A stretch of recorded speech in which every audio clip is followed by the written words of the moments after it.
Today we celebrate St. Oliver Plunkett. The name of today's saint is especially familiar to the Irish and the English, and with good reason.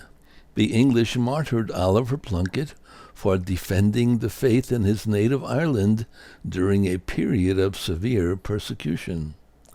Born in County Meath in 1629, Oliver studied for the priesthood in Rome and was ordained there in 1654. After some years of teaching and service to the poor of Rome, he was appointed Archbishop of Armagh in Ireland. 4 years later, in 1673, a new wave of anti-Catholic persecution began, forcing Archbishop Plunkett to do his pastoral work in secrecy and disguise and to live in hiding.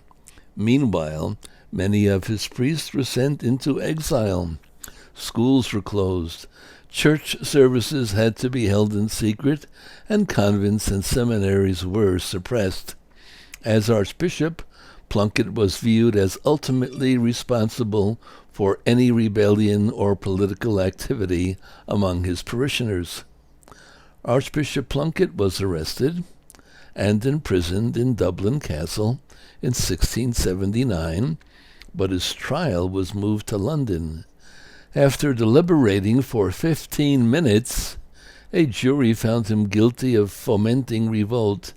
He was hanged, drawn, and quartered in July of 1681.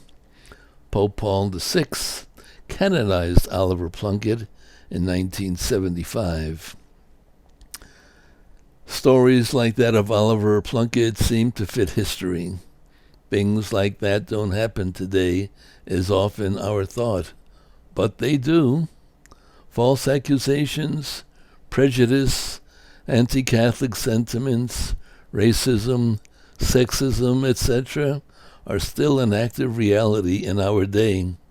Perhaps a prayer to St. Oliver for peace and justice might be appropriate.